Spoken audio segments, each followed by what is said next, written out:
Selamat datang kembali di The Deep Dive.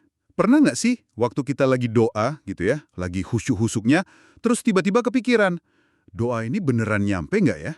Ada nggak sih cara terbaik semacam jalur VIP gitu, biar doa kita lebih didengar? Pertanyaan yang bagus sekali. Dan dari sanalah kan biasanya muncul satu konsep ini, konsep wasilah atau perantara. Betul, dan ini yang kadang agak ngeri-ngeri sedep ya. Betul, betul. Karena garis batasnya itu tipis sekali. Niatnya mungkin bagus, mau lebih dekat sama Tuhan. Tapi kalau salah pilih jalan, salah pilih perantara, wah malah bisa bahaya. Oke, oke. Coba kita bedah yuk. Misi kita kali ini kita akan coba jadi semacam kartografer spiritual deh. Kita gambar peta konsep wasilah ini, tapi sumbernya murni dari Al-Quran. Setuju. Jadi, mana nih jalan tol yang aman, yang lurus ke Allah, dan mana jurang yang kelihatannya indah tapi sebetulnya, ya, menjerumuskan. Dan untuk menggambar peta itu, kompas kita cuma ada dua. Simple saja. Pertama, pilar tauhid, kemurnian total dalam ibadah. Hanya untuk Allah. Tepat. Dan yang kedua, nggak kalah penting, adalah izin Allah. Apapun jalannya, harus ada, katakanlah, lampu hijau dari wahyu. Kalau nggak ada, ya itu jalan buatan sendiri. Sip, kompasnya jelas. Mari kita mulai dari wilayah yang aman dulu di peta kita. Wasilah yang dibolehkan, yang masyru'. Jadi, jalan apa aja sih yang secara eksplisit dapat lampu hijau dari Al-Quran? Jalan yang pertama, dan ini yang paling fundamental, itu justru datangnya dari dalam diri kita sendiri. Oh, dari diri sendiri. Betul.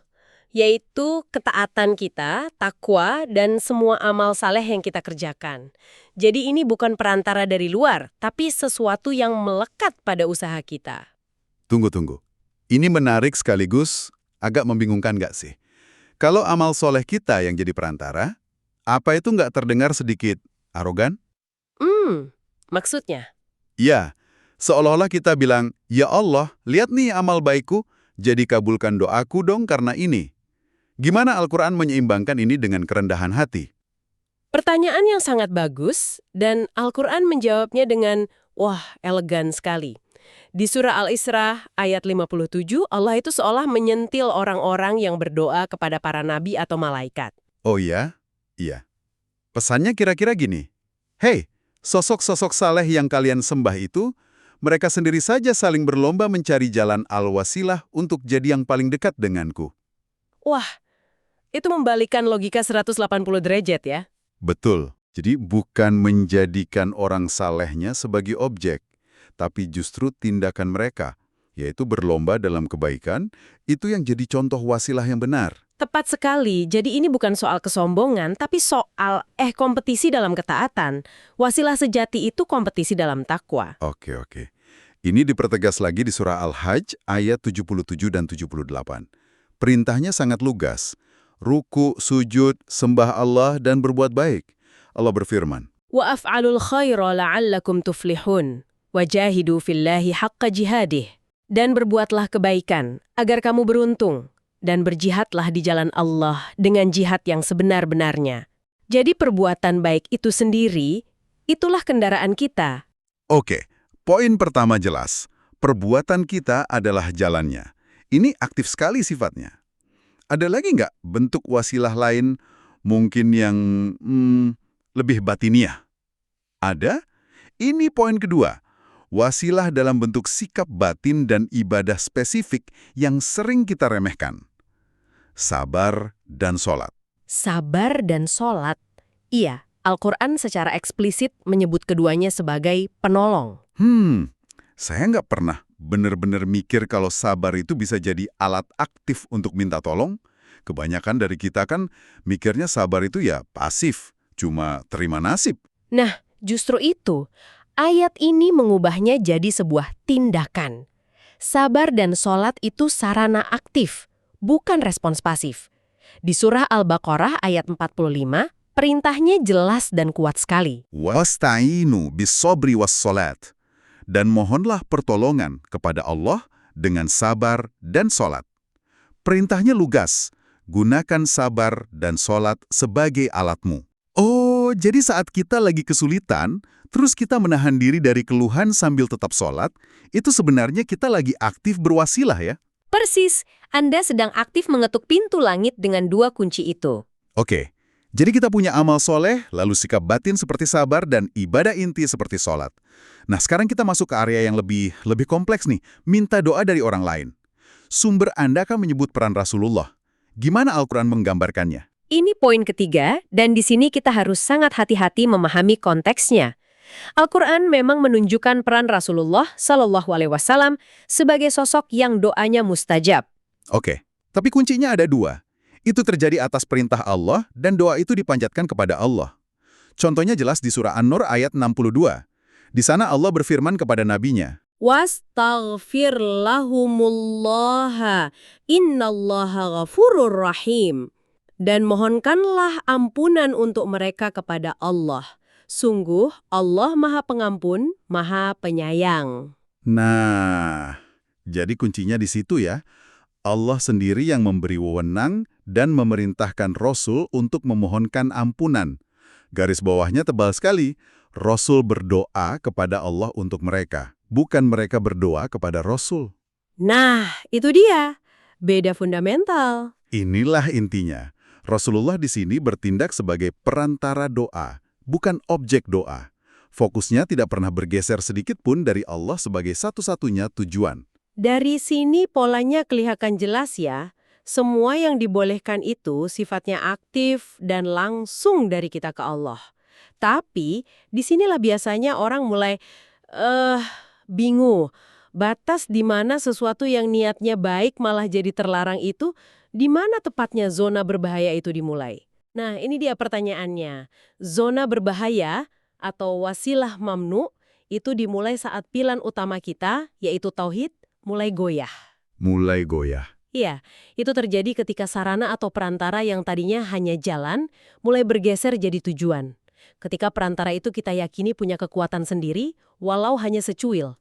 Pelanggaran paling dasar di sini adalah menciptakan syafaat palsu. Syafaat palsu.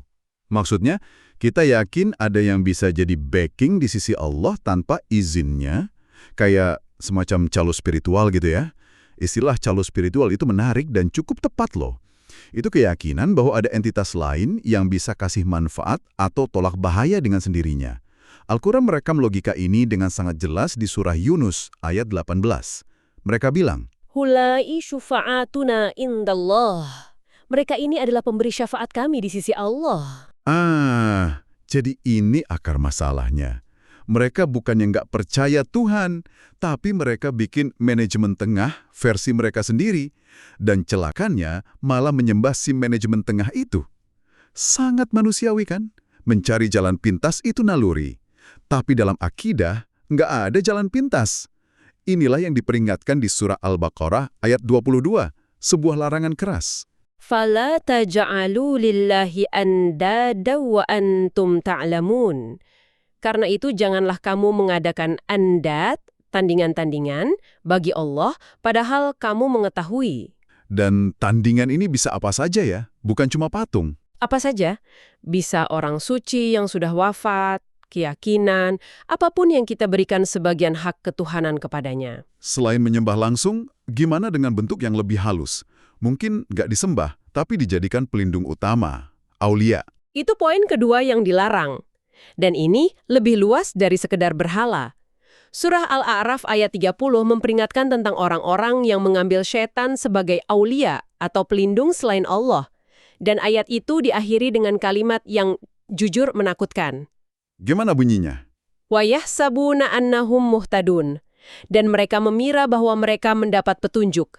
Wah, ngeri juga ya, merasa benar padahal sudah salah total. Jadi wali atau pelindung di sini bisa apa saja ya? Ketergantungan pada figur manusia, ideologi, bahkan harta. Bisa jadi, apapun yang menggantikan posisi Allah sebagai sandaran utama di hati kita. Dan ini seringkali akarnya dari poin ketiga. Wasilah yang dilarang ikut-ikutan tradisi tanpa dasar wahyu.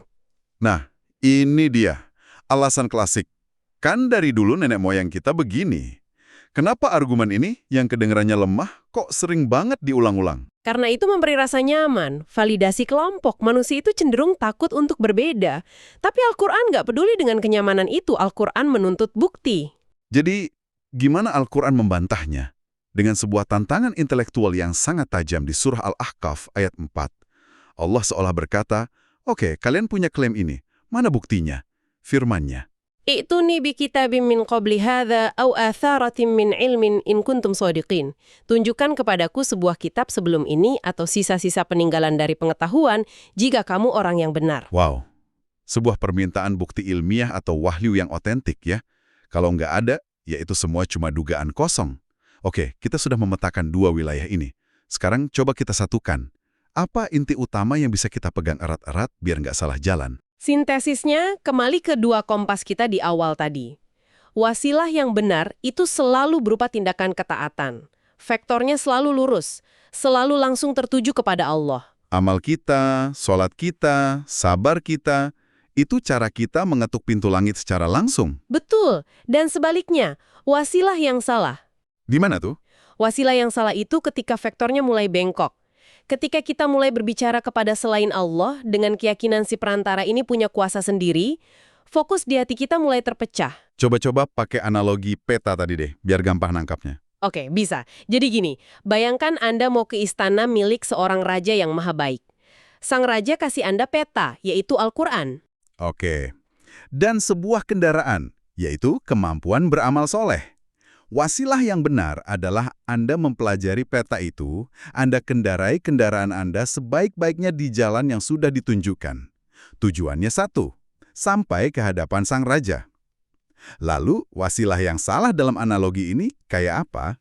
Ada dua kemungkinan. Pertama, Anda abaikan peta dari raja, malah ikut jalan pintas yang ditunjuk orang asing yang ternyata ke jurang. Oke, itu jelas salah. Kedua, dan ini yang lebih aneh, Anda berhenti di tengah jalan.